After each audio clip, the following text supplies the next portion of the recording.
Telephone की घंटी बजते ही अपूर्व और स्वाति की नींद उचट गई। अपूर्व ने हाथ बढ़ाकर रिसीवर उठाया। उधर की बात सुनते ही उसके मुंह से घबराहट भरा शब्द निकला, क्या?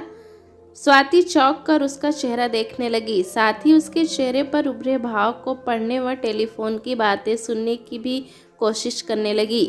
कुछ पल बाद अपूर्व रिसीवर क्रेडिबल रखते हुए बोला, विवेक का फ़ोन था। मोनू बहुत सीरियस है, हमें तुरंत बनारस चलना होगा।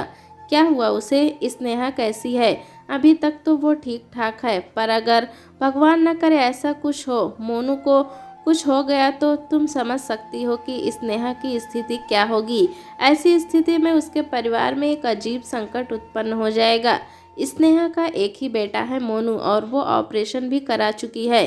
भगवान न करे ऐसा कुछ हो। स्वाति ने पास लेटे सोनू को देखा। उसके हृदय में सोनू के प्रति असुरक्षा की भावना उत्पन्न हो गई और उसने सोनू को अपने सीने से लगा लिया। चलो जल्दी तैयार हो जाओ। अपूर्व लिहाफ से बाहर निकालने लगा। हालांकि सोनू के प्रति एक पल के लिए उसके हृदय में भी असुरक्षा की भावना उत्पन्न हुई थी, जिसे उसने झटक दिया था। पटना स्टेशन पर ट्रेन में बैठते ही स्वाति ने अपने हृदय में उठ रही भावना को अपूर्व के समक्ष व्यक्त किया। अगर मोनू को कुछ हो गया तो वे हमसे हमारे सोनू को तो नहीं मांगेंगे ना। सोनू पर अब उनका कैसा अधिकार? सोनू अब तो हमारा बेटा है। अपूर्व ने मानो स्वाति को सांत्वना दी, पर स्वाति को उसके शब्दों से संतोष नहीं हुआ। ट्रेन चलते ही स्वाति धीरे धीरे अपने वर्तमान से दूर अतीत की ओर जाने लगी। अतीत के दृश्य उसकी आंखों के समक्ष सजीव होने लगे। लगभग 7 साल पहले स्वाति की शादी अपूर्व से अपने ही शहर पटना में हुई थी। स्वाति व अपूर्व दोनों को ही बच्चों से बेहद लगाव था, इसलिए वे बच्चे के लिए बहुत उत्सुक थे। पर शादी के 2 साल बाद भी जब स्वाति गर्भवती नहीं हुई, तब दोनों ने डॉक्टर से चेकअप करवाया। जांच के दौरान पता चला कि स्वाति का गर्भाशय बिल्कुल अविकसित है। उसमें कुछ ऐसी कमियां हैं जो आज के विज्ञान के युग में भी दूर नहीं होंगी, अर्थात स्वाति आजीवन प्रसव पीड़ा से वंचित रहेगी और बच्चे को जन्म नहीं दे सकेगी। स्वाति पर इसका जबरदस्त आघात हुआ। वो खुद को अधूरी औरत मानकर गुमसुम रहने लगी। अब तो वो जब भी किसी मासूम बच्चे को देखती, उसके कोमल हृदय से दर्द का गुबार फूट पड़ता, जो आंखों के रास्ते आंसू बनकर बहने लगता। हालांकि ये जानने के बाद भी कि स्वाति कभी मां नहीं बन सकेगी, अपूर्व और उसके माता पिता ने स्वाति को कभी उपेक्षित नहीं किया, बल्कि जब कभी स्वाति अधिक दुखी हो जाती तब वे ही उसे समझाते, स्वाति तुम खुद को कसूरवार क्यों समझती हो? प्रकृति ने ही तुम्हारे साथ अन्याय किया है, तुम इस स्थिति के लिए दोषी नहीं हो। ऐसे वक्त पर स्वाति अपूर्व व माँ की गोद में सिर रखकर सुबक पड़ती, पर मैं तो खुद को ही दोषी समझती हूँ, क्योंकि मैं एक ऐसी बंजर धरती हूँ, इस सूने आंगन में खुशियाँ का एक भी फूल नहीं खिला सकती। अपूर्व भी दिन ब दिन गंभीर होता जा रहा थी। स्वाति की स्थिति से चिंतित रहने लगा था। वो स्वाति से बेहद प्यार करता था। स्वाति उसके जीवन में खुशियों की बहार बनकर आई थी। अपूर्व ने तो कभी उम्मीद भी नहीं की थी कि उसके जीवन में ऐसी जीवन संगिनी आएगी जो उसके जीवन के हर अंग में प्यार और खुशियों का रंग भर देगी। शादी के चंद दिनों बाद से ही वह स्वाति ने अपने आचरण से सबका मन मोह लिया था।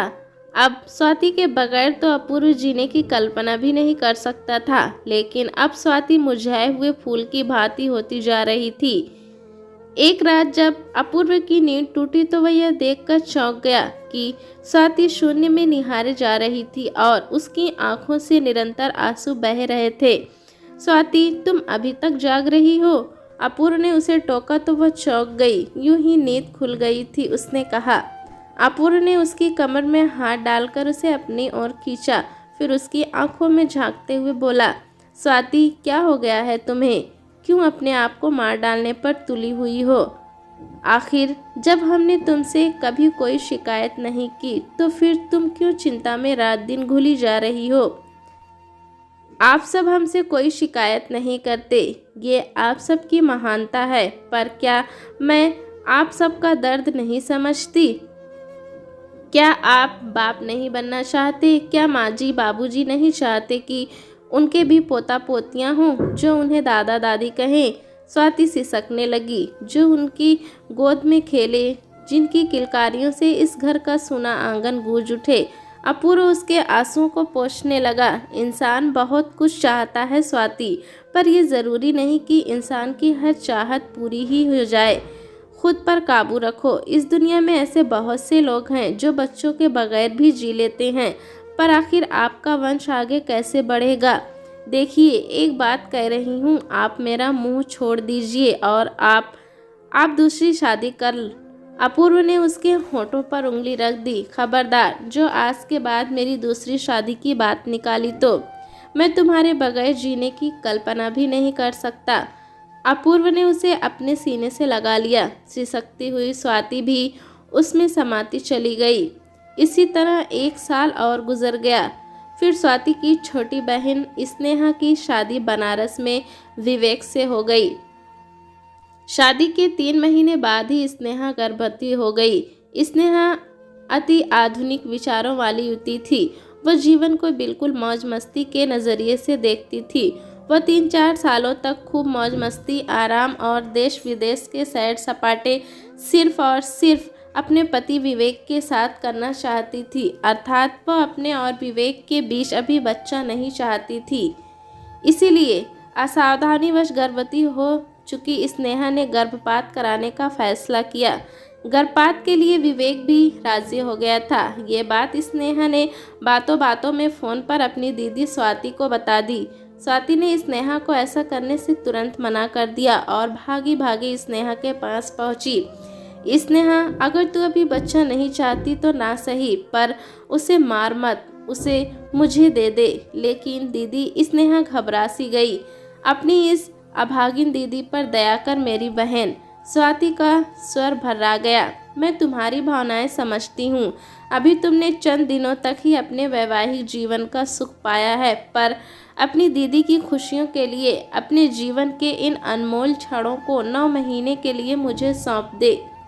अपना बच्चा मुझे दे दे, मेरी सूनी गोद भर दे मेरी बहन। स्वाति अपना आंचल फैलाकर रो पड़ी। मेरे सोने आंचल में खुशियों की भीख डाल दे मेरी बहन। मैं तेरा ये एहसान जीवन भर नहीं भूलूंगी। मैं तेरे बच्चे को अपने कलेजे के टुकड़े की तरह रखूंगी। स्नेहा ने कुछ दूरी पर खड़े अपने पति विवेक को प्रश्न सूचक दृष्टि से देखा। विवेक ने स्वीकृति में सिर हिला दिया। फिर स्नेहा ने अपने गर्भवती होने के 9 महीने बाद एक नन्हे मुन्ने सुंदर से बच्चे को जन्म दिया, जिसे स्वाति कुछ दिनों बाद अपने साथ ले गई। अपूर्व उसके माता पिता ने इस बच्चे को सहज स्वीकार कर लिया। फिर तो उनके सूने घर में बच्चों की किलकारियां गूंजने लगी। उससे प्यार से कभी सोनू पुकारते लगे। सोनू को जन्म देने के 2 साल बाद स्नेहा पुनः गर्भवती हो गई। वैसे तो स्नेहा भी 1-2 साल और बच्चा नहीं चाहती थी, पर विवेक के माता पिता के दबाव के आगे उसे झुकना ही पड़ा। फिर उसने मोनू को जन्म दिया। मोनू का जन्म ऑपरेशन से हुआ था। ऐन वक्त पर स्नेहा और विवेक ने आपस में परामर्श किया और स्नेहा ने ऑपरेशन करा लिया। इस बारे में बाद में जब विवेक के माता पिता को पता चला तो उन्होंने उस पर सख्त आपत्ति प्रकट की, पर अब हो भी क्या सकता था। स्वाति ने भी स्नेहा और विवेक द्वारा जल्दबाजी में उठाए गए इस कदम पर दुख व्यक्त किया। कुछ महीने बाद जब मोनू को निमोनिया हो गया, तब स्नेहा और विवेक को भी अपने निर्णय पर अफसोस होने लगा। ट्रेन किसी स्टेशन पर रुकी तो स्वाति अतीत से निकलकर वर्तमान में आ गई। कुछ घंटों के सफ़र के बाद जब वे स्नेहा के बगले पर पहुंची, तब बाहर खड़े कुछ लोगों के आंसू भरे चेहरे और अंदर से दिल दहला देने वाली स्नेहा की रुदन से वे सब कुछ समझ गए। स्वाति सोनू को अपूर्व के हाथों में थमाकर अंदर भागी। स्नेहा पागल सी हो गई थी। स्नेहा के माता पिता व विवेक उसे संभालने की कोशिश कर रहे थे। स्वाति को करीब देखकर वह उससे लिपट गई। दोनों बहनें विलाप करने लगीं। अपूर्व उन्हें समझाने की कोशिश कर रहा था। स्वाति खुद पर काबू रखकर स्नेहा को सांत्वना देने लगी। तभी स्नेहा की दृष्टि सोनू पर गई तो एक पल के लिए उसके आंसू थम गए उसने अपूर्व की गोद से सोनू को झटपट छीन लिया और उसे चूमते हुए पुनः रोने लगी। स्वाति अपलक उन्हें देखती रही। अचानक सोनू रोने लगा। विवेक ने सोनू को उससे ले लेना चाहा, पर स्नेहा ने मना कर दिया और उसे चुप कराने लगी। धीरे धीरे सोनू चुप तो हो गया। अपूर्व स्वाति की दृष्टि मिली और फिर झुक गई। वक्त गुजरने लगा। स्नेहा धीरे धीरे सामान्य होने लगी। अब सोनू अधिकांशतः स्नेहा के पास ही रहता। वह स्नेहा को पहचानने लगा था। अपूर्व स्वाति व सोनू को कुछ दिनों के लिए स्नेहा के पास छोड़कर अपने घर चला गया था। इस दौरान घर में हर आने जाने और रहने वाला सोनू के संबंध में ये जिक्र जरूर करता कि सोनू स्नेहा का ही बेटा है।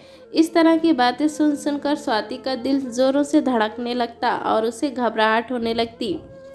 एक दिन अपूर्व का फोन आया। उससे बात करने के बाद जब स्वाति पलटी तब पास खड़ी स्नेहा ने उसे प्रश्न सूचक दृष्टि से देखा। कल वो मुझे लेने के लिए आ रहे हैं, स्वाति ने कहा तो स्नेहा उदास हो गई और बिस्तर पर सो रहे सोनू को देखने लगी। एक बात कहूँ दीदी, तुम सोनू को कुछ दिनों के लिए मेरे पास छोड़ सकती हो क्या? स्वाति बस उसे निरंतर देखती रही। कुछ दिन सोनू के सहारे खुद को भुलाने की कोशिश करूंगी, फिर उसे तुम्हारे पास खुद पहुंचा दूंगी। मैं इसके लिए जिद नहीं करूंगी। सोनू पर तुम्हारा ही अधिकार है। ऐसी कोई बात नहीं, मैं इसे छोड़ जाऊंगी, स्वाति ने किसी तरह कह तो दिया, पर उसके मन में सोनू के प्रति असुरक्षा की भावना बरबसी प्रबल होने लगी थी। अगले दिन अपूर्व आ गया। स्वाति ने जब उसे स्नेहा की इच्छा से अवगत कराया तब वह भी सोच में पड़ गया। ऐसी स्थिति में इनकार करना भी तो ठीक नहीं होगा। वो सिर्फ इतना ही कह सका। अपूर्व उसी दिन लौट जाना चाहता था, पर स्नेहा ने एक दिन के लिए उसे रोक लिया। रात के 10 बज चुके थे, पर विवेक अभी तक घर नहीं लौटा था। वो किसी काम से बाहर गया हुआ था। अपूर्व स्वाति स्नेहा के कमरे में बैठे उससे बातें कर रहे थे और विवेक के आने की प्रतीक्षा भी। घर के लगभग सभी सदस्य सो चुके थे। उसी समय पास वाले कमरे से विवेक की माँ की आवाज़ सुनाई दी। आजकल के लड़के लड़कियां बगैर लगाम के हो गए हैं। जो मर्जी में आता है वही करते हैं। हमारी तो कोई सुनता ही नहीं। दोनों बहुत मॉडर्न बन रहे थे। लो अब भूख तो ज़्यादा मॉडर्न बनने का नतीजा। दुष्ट लड़की कहाँ करती थी कि पहला बच्चा अभी नहीं और दूसरा बच्चा कभी नहीं। ज़्यादा चालाक बनने का यही नतीजा होता है। ये विवेक के पिताजी की आवाज़ थी। अरे इनकी हिम्मत की तो दाद देनी पड़ेगी। माँ कह रही थी पहला बच्चा पैदा करके बगैर हमसे कहे सुने अपनी बांझ बहन को दे दिया और अब खुद ही बांझ हो गई। अपूर्व स्वाति व स्नेहा की नज़रें मिली और फिर झुक गई।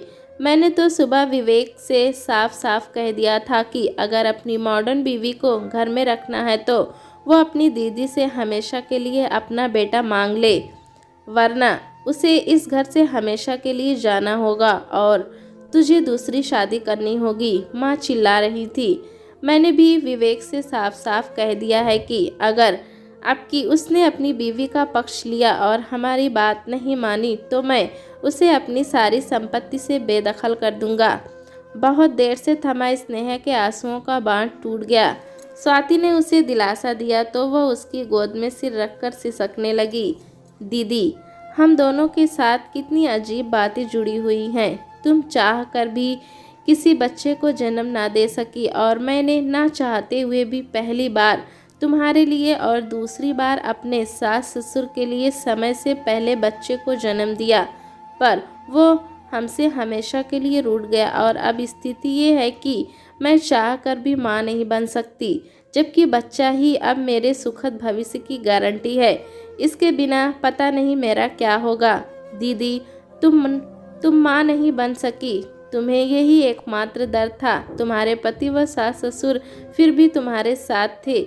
ये तुम्हारी भावनाओं को समझते हैं और समझते रहेंगे क्योंकि वे महान हैं, पर मेरा भाग्य इन विशेषताओं से वंचित है। विवेक का व्यवहार भी मोनू के जाने के बाद बदला बदला सा लग रहा है। वे मेरे लाख पक्षधर सही, पर अपने माँ बाप से डरते भी हैं। शायद तभी आज वे भी तुमसे सोनू को मांग लेने को कह रहे थे, पर मैं ऐसे कैसे कर सकती हूँ? कैसे तुम्हारी गोद को सूनी कर दूँ? सूनी गोद का दर्द क्या होता है ये मैंने अभी तो जाना है। स्वाति की मन स्थिति अजीब होती जा रही थी। उसकी समझ में ये नहीं आ रहा था कि वो क्या करे क्या कहे। कुछ देर बाद जब विवेक आ गया तब स्वाति सोनू को लेकर अपूर्व के साथ अपने कमरे में आ गई। काफ़ी देर तक दोनों बिस्तर पर लेटे शून्य में निहारते रहे। फिर अपूर्व ने कहा, क्या सोच रही हो स्वाति? हमें सोनू को स्नेहा के हवाले कर देना चाहिए? कैसे कर देना चाहिए? बहुत देर से थमा स्वाति के आंसुओं का बात भी टूट गया। मैंने उसे लेकर क्या क्या सपने देखे हैं। अरे जब मांगना ही था तो दिया क्यों था? तुम्हारी सूनी गोद भरते वक्त उस बेचारी को क्या पता था कि उसकी ही गोद सूनी हो जाएगी। आज उसका जीवन एक ऐसे दोराहे पर खड़ा है जहां से एक रास्ता उसके अंधकारमय भविष्य की ओर जाता है तो दूसरे रास्ते में सोनू एक उम्मीद की किरण बनकर दिख रहा है। अगर ये किरण उससे दूर हो गई तो हो सकता है कि आने वाले कल में उसे तलाक दे दिया जाए। फिर उसका क्या होगा? वैसे भी बंजर धरती को कौन पूछता है। कुछ पल के लिए रुककर उसने पुनः कहा, जरा इस बात पर भी गौर करो स्वाति की कल को बड़े होने के बाद सोनू को जब ये पता चलेगा कि अगर तुम उसे उसकी माँ स्नेहा को सौंप देती तो उसे जन्म देने वाली उसकी माँ का जीवन बर्बाद होने से बच जाता। ऐसी स्थिति में क्या तुम्हारे प्रति उसका सम्मान कम ना हो जाएगा? उसने तुम्हारे लिए अपने बच्चे को 9 महीने अपनी कोख में सींचकर तुम्हारी सोनी गोद भरी थी। आज वक्त का तकाजा कह रहा है कि तुम उसी के बेटे से उसकी सोनी गोद भर दो। वैसे भी तुम उसकी बड़ी बहन हो और बड़ी बहन माँ जैसी होती है। स्वाति पास लेटे सोनू को आंसू भरी आंखों से निहारती रही। फिर बोली, माँ जी, बाबूजी ने इस निर्णय का विरोध किया तो हमारे फैसले का वे खुले दिल से स्वागत करेंगे। तुम्हारे इस निर्णय से उन्हें तुम पर गर्व होगा। सिसकती हुई स्वाति कोई जवाब देने के बजाय सोनू को अपने सीने में इस प्रकार छिपाने लगी मानो कोई उसे छीनने लगा हो। सुबह विवेक व स्नेहा के साथ अपूर्व व स्वाति स्टेशन के लिए रवाना हो गए।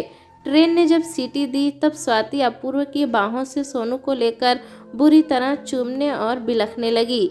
स्नेहा मेरी बहन, तेरी अमानत मैं हमेशा हमेशा के लिए तेरे हवाले कर रही हूँ। इसे संभाल कर रखना। स्वाति ने सोनू को स्नेहा के हवाले किया और लगभग दौड़ती हुई चल चुकी ट्रेन में चढ़ गई। उसके पीछे अपूर्व भी ट्रेन में चढ़ गया। सीट पर बैठते ही स्वाति फफक उठी। स्वाति के आंसुओं को पोंछते पोंछते अपूर्व की आंखें भी छलक पड़ी थी।